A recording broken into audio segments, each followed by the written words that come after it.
सुप्रभात बच्चों, मैं पंकज कुमार ओझा, हिंदी शिक्षक, modern English school Bihar Sharif से।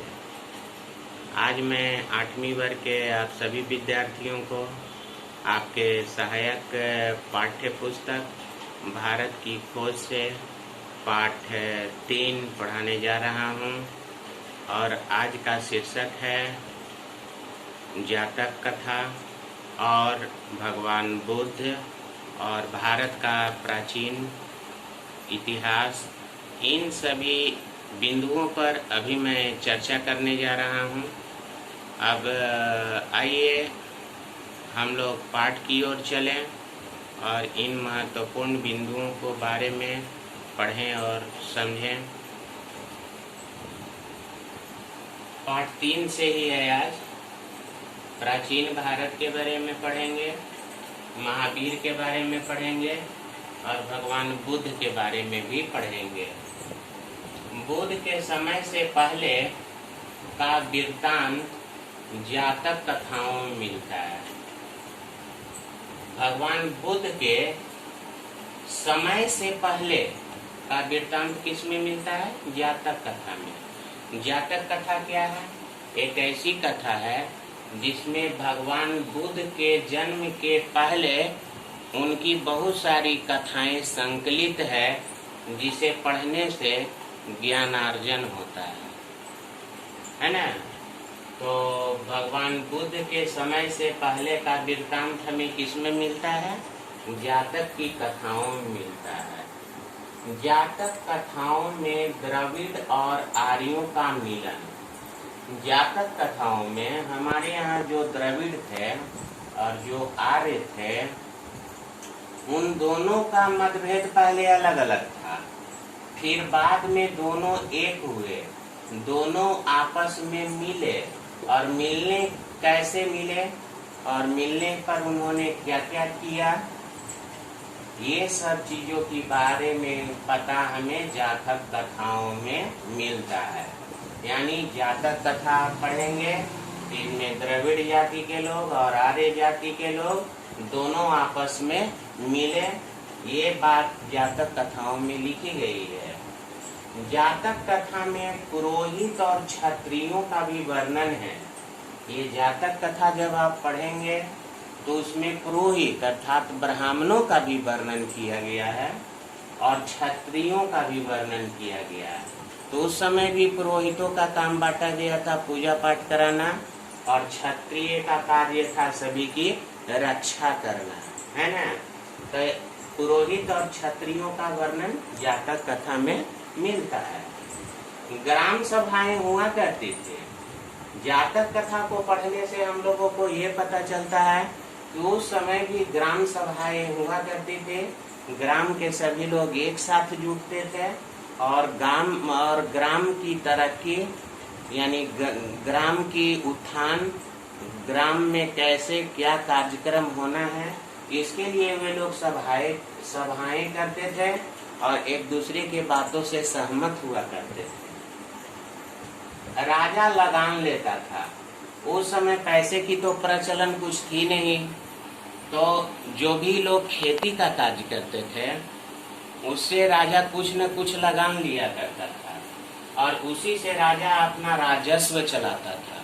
ये बातें जातक कथा और बुद्ध के समय के पहले की कथा है और ये सब प्राचीन भारत की ओर इशारा कर रहा है। राजा लगान लेता था। राजा जगह जगह पर नाली बनवाने के लिए, गली बनवाने के लिए और भी बहुत सारे नहर खुदवाने के लिए, बहुत सारे कार्य करने के लिए राजा लगान लेता था। तो राजा लगान कितना लेता था? जातक लगान उपज के 6ठे भाग के बराबर होता था। जो आप एक किसान जितना अपने खेत में अनाज उपजाया उसका 6ठा भाग जो है वो राजा को लगान के रूप में प्राचीन भारत में देना पड़ता था और उसी लगान से सभी चीजों की व्यवस्था राजा करते थे, है ना। जातक कथा में जातियों पर आधारित पेशा। जातक कथा में हमें पढ़ने पर यह पता लगता है कि बहुत सारे लोगों को जाति पर पेशा दे दिया गया था। जैसे ब्राह्मण है तो उन्हें पूजा पाठ कराना, क्षत्रिय हैं तो उन्हें सबों की रक्षा करना, वैश्य हैं तो उन्हें खेती करना, शूद्र हैं साफ सफाई का कार्य करना। अर्थात सभी वर्गों में पेशा को क्या किया गया था, वितरित किया गया था, बांटा गया था। उस समय सौदागर दूर दूर तक सामानों को बेचा करते, सामानों को बेचते थे। उस समय से ही सौदागर प्रथा चल रहा है, यानी व्यापारी वहां से सामान लाकर वहां बेचते, वहां से सामान लाकर वहां बेचते थे। ये प्राचीन भारत से ही चलता आ रहा है और आज भी ये चल रहा है। उस समय प्राचीन भारत में अगर हम देखें तो मिट्टी के बर्तन पर ब्राह्मणी में कुछ लिखा मिला, यानी प्राचीन भारत यानी बुद्ध के समय के पहले ही हम लोग ये जान पाएंगे कि मिट्टी के बर्तन पर भी उस समय ब्राह्मणी में कुछ लिखा हुआ पाया गया। इससे पता चलता है कि उस जमाने के लोग ब्राह्मणी लिपि से अवगत थे और ब्राह्मणी लिपि लिखना वो जानते थे। औषधि विज्ञान में चरक और सुश्रुत महाराज का योगदान। उस समय हमारा औषधि विज्ञान यानी आयुर्वेदिक दवाओं का प्रचलन हो चुका था और इनमें सबसे ज्यादा चरक जी का नाम आता है और सुश्रुत महाराज का नाम आता है। चरक जो थे वो दवाओं से रोगों का ठीक किया करते थे और सुश्रुत महाराज उस समय ऑपरेशन करके शल्य चिकित्सा से लोगों का इलाज किया करते थे, है ना। बनारस हमेशा शिक्षा का केंद्र रहा, तो सुश्रुत महाराज बनारस के ही रहने वाले थे और यहीं से वो शल्य चिकित्सा, चीर फाड़ ऑपरेशन करना शुरू किए और बहुत सारे वहाँ पर शुरू से ही शिक्षा के केंद्र रहा है और अभी भी है ये। महावीर और बुद्ध अहिंसा पर बल देते थे। महावीर और बुद्ध दोनों का एक ही राय था कि अहिंसा नहीं करना है ना, यानी अहिंसा पर बल देते थे। किसी को न मारा जाए, न पीटा जाए, न दुख दिया जाए, न कष्ट दिया जाए, यानी सभी को समान अवसर दिया जाए, समान मौका दिया जाए, सभी को समान इज्जत किया जाए। तो महावीर और बुद्ध अहिंसा पर बल देते थे और सभी जीवों पर दया दिखाने के लिए लोगों को कहते थे।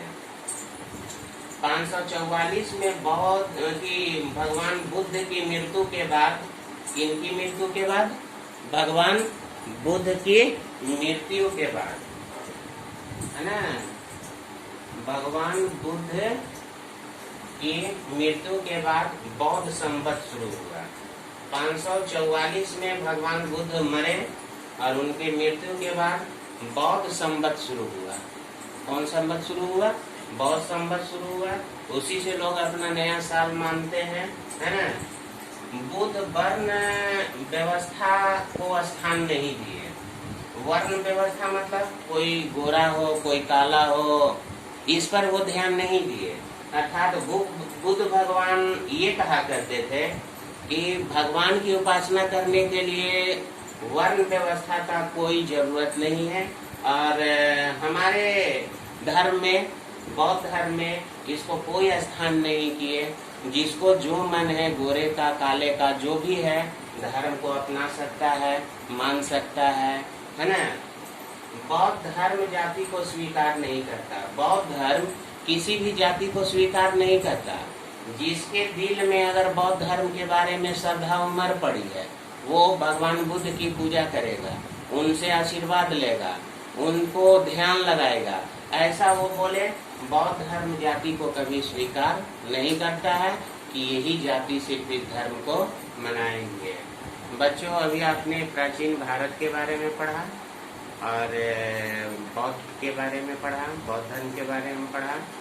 इस सारे बिंदुओं को आप लोग अपने उत्तर पुस्तिका में लिख लेंगे और PDF भी मैं भेजा हूँ ग्रुप में, उससे आप देखेंगे, उसको भी पढ़ेंगे। और इन पाठ को समाप्त होने के बाद मैं प्रश्नोत्तर लेकर आप बच्चों के सामने उपस्थित रहूँगा। तब तक के लिए धन्यवाद। आपका दिन मंगल।